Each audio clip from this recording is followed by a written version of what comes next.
fortune to be born into Mecca's powerful tribe, the Quraysh.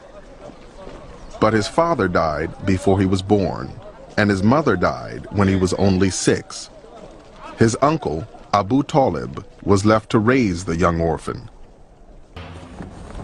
You could not exist without your tribe. An individual in this dangerous world had absolutely no chance of survival. And that meant that the tribe had become perhaps the most sacred value in Arabia.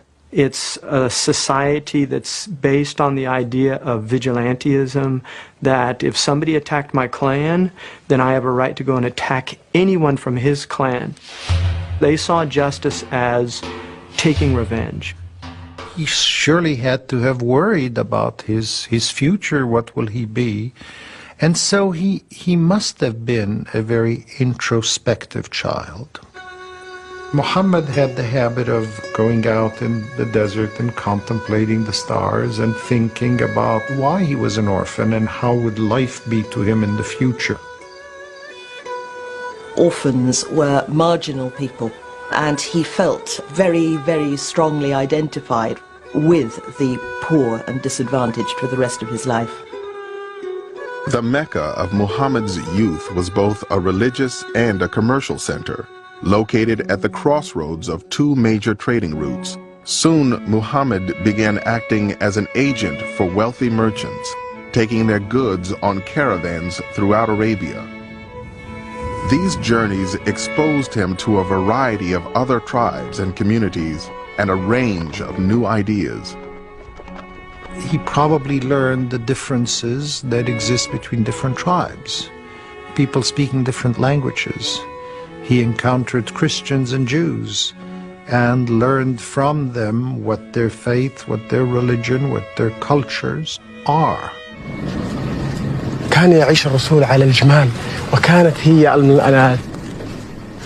الوحيدة الذي يتنقل عليها البدو والأجمال والإسلام، وإحنا على هذه نعيش ونتحمل الصبر.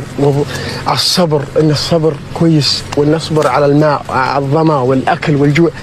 ولكن هذا يعاني فيها الرسول وكانت الجيش لأجل الإسلام لنصبر هذا الصبر. But the problem is, how do we know this was what it was like? How can we separate what really happened from the hearsay and the myths? Do we know, did the Prophet Muhammad come here? Who know? Yes, وعند كان خرج من مكة إلى مناطق الشام وجاء على منطقة فجلس في شجرة في الصفاوي. Was there a tree? Was Muhammad even a travelling merchant? The evidence is almost non-existent. The earliest biographies we have were written nearly 200 years after Muhammad's lifetime. In most religions, the tradition was handed down through oral history for millennia. This is put aside. That was called positive history. The oral tradition is completely negated. Well, oral tradition means that you remember what you want. Some of it must be history, and most of it is clearly not history. It's just that they have been reshaped, rethought. They have been taken out of their original context, serving new functions. They've been cleaned up by all kinds, or cleaned up or messed up, if you like, by all kinds of interests that people have in the memory. If supposing there is no written text of the time of the Prophet mentioning his name, the same is true of Christ, the same is true of Moses. That doesn't mean anything because there's always the oral tradition. تركوا كل الدنيا، ما فكروا في التجارة، ما فكروا في الحياة، ما فكروا في أبناء. فكانوا يفكروا إني أقتل أو أن أموت في نص الطريق أو أموت ضيعة أو جوعا أو شيء. لا كانوا يفكروا في هذا، لا في نجاح الإسلام.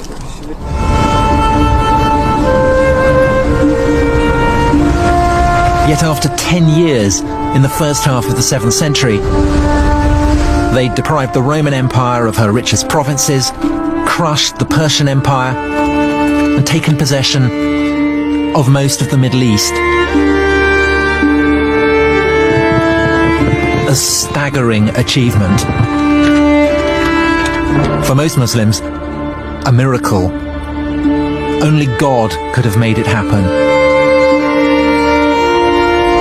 Bedouin Arabs, they're the margin of history during the Roman Empire. That through such a people, the whole of North Africa and Spain should be transformed in just a few decades, and a whole new civilization created within a century from China to France.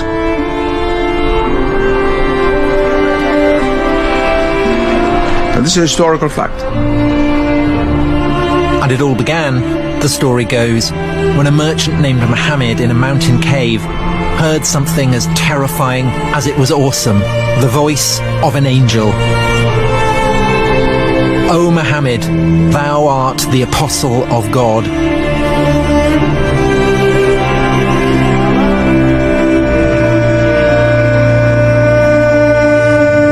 God had spoken to the Arabs.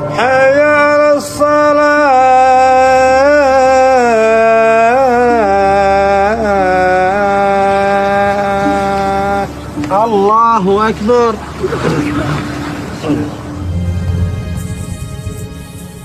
当时的社会状况对穆罕默德的精神感悟呢起了很重要的作用。阿拉伯半岛上有着浓厚的这种宗教氛围，多神教、偶像崇拜盛行。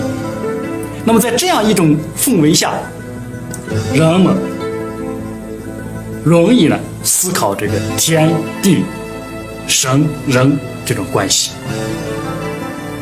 崇拜月亮、星星、水源、祖先